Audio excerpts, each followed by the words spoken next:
Hello बच्चों, let's read this question. In answering a question on a multiple choice question test with four choices, in each question out of which only one is correct, a student either guesses or copies or know the answer. So एक multiple choice question है जिसमें four choices होती हैं और एक ही answer correct है. तो उसमें एक स्टूडेंट क्या करता है, तो गैस करता है आंसर को, कॉपी करता है या फिर उसको आंसर पता है. सो द प्रोबेबिलिटी हमें गिवन है that he makes a gas is 1/4 and the probability that he copies is also 1/4. Now the probability that the answer is correct given that he is copied is it is 3/4. और हमें एक probability given है कि जो answer है वो correct है और उसने कॉपीड किया है, इट इज 3/4. सो हमें क्या फाइंड आउट करना है, find the probability that he knows the answer to the question given that he is correctly answered it.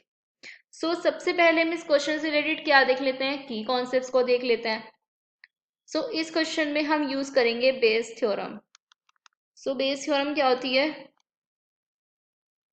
Base theorem होती है हमारे पास probability of A by B is equal to probability of B by A multiply by probability of A and divided by probability of B. ये होती है Bayes theorem.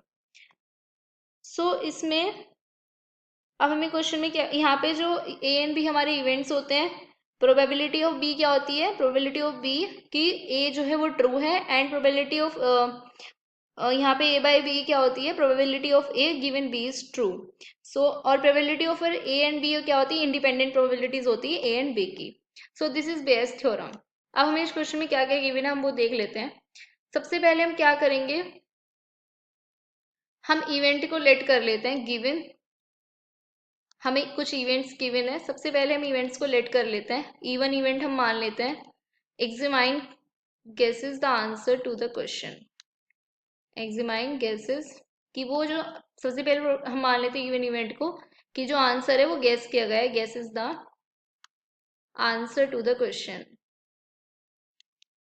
To the question E2 को मान लेते हैं, E2 इवेंट को हम मान लेते हैं. Examine copies the answer to the question कि वो आंसर है कॉपी किया गया है answer to the question. To the question E3 को हम मान लेते हैं. एग्जामाइन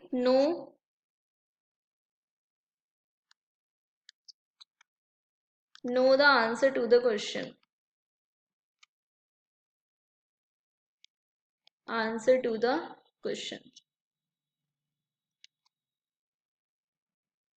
एंड ई को हम मान लेते हैं the answer is correct. Answer is correct. So event probability है, इवन इवेंट है कि जो स्टूडेंट है वो आंसर को गेस किया, उसने कॉपी किया E2 and for E3 knows the answer and for E answer is correct.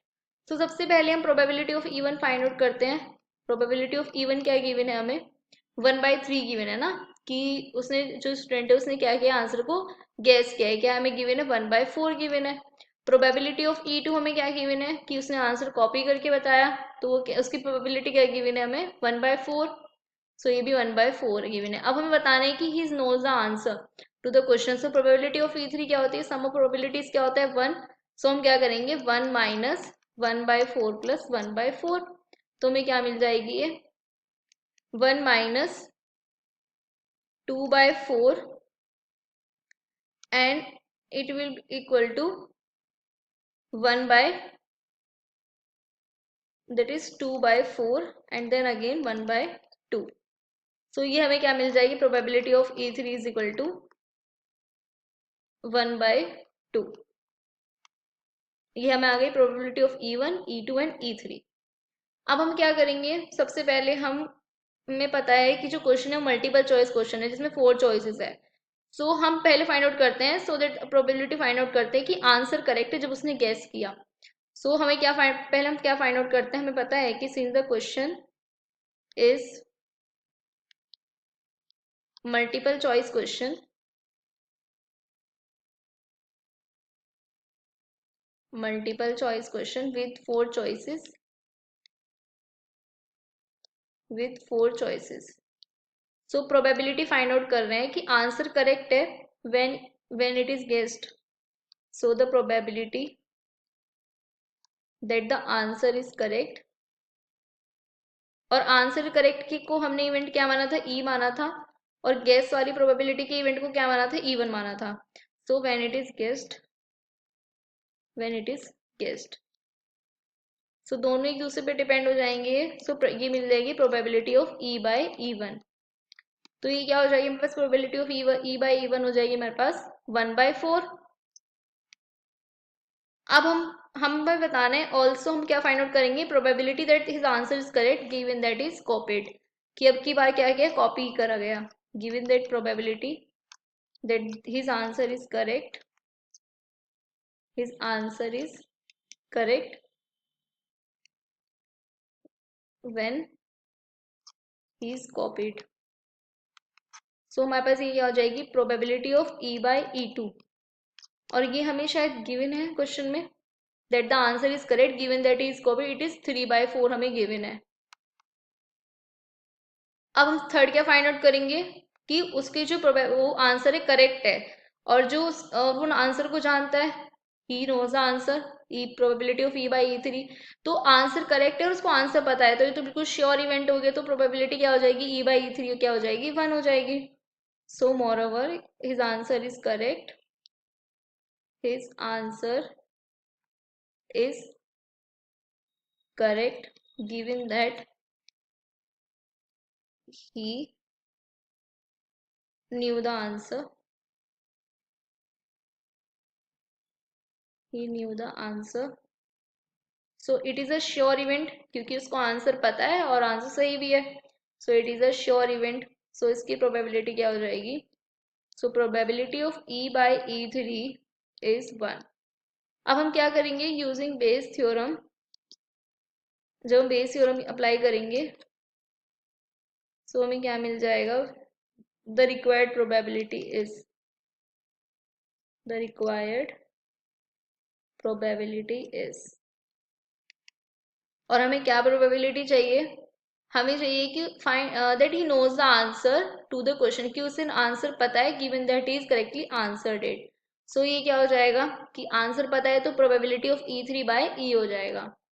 सो हमें क्या निकालना है, probability of E three by ई हमें फाइंड आउट करना है. तो ये कैसे फाइंड आउट करते हैं, बेस थ्योरम से. ये क्या हो जाएगा, probability of E by E three multiply by probability of E three. And जो सारी प्रोबेबिलिटीज हैं, जैसे probability of E by E one है, उसको मल्टीप्लाई करेंगे ई वन से, प्रोबेबिलिटी ऑफ ई वन,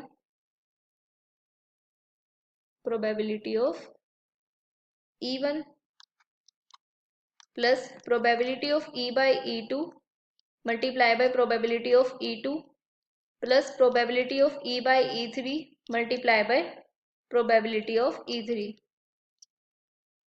सो ये हमें मिल जाएगा. अब इसको हम सॉल्व करेंगे.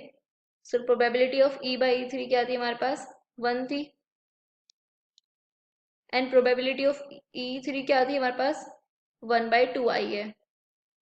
सो ये क्या हो जाएगा, 1 into 1/2 divided by probability of E by E one क्या है हमारे पास, 1/4, and 1/4 multiply by 1/4 plus probability of E by E two क्या थी, ई बाई ई टू हमारे पास आई है 3/4.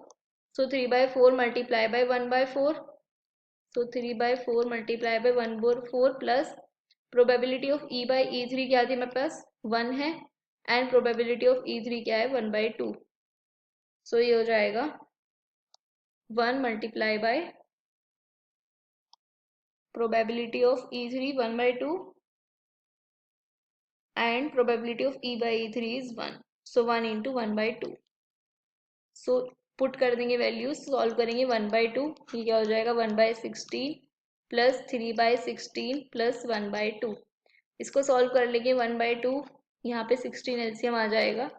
सो ये क्या हो जाएगा 1 प्लस 3 प्लस 8, तो ये हो जाएगा 1/2, 11 प्लस 12, सो 12/16. सो ये क्या हो जाएगा 2 8 16, तो यहाँ पे हमें क्या मिल जाएगा 8/12.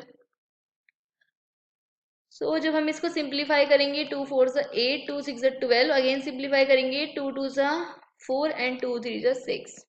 So the required probability is 2 by 3. So the final answer is 2 by 3. I hope you understood it well. Best of luck.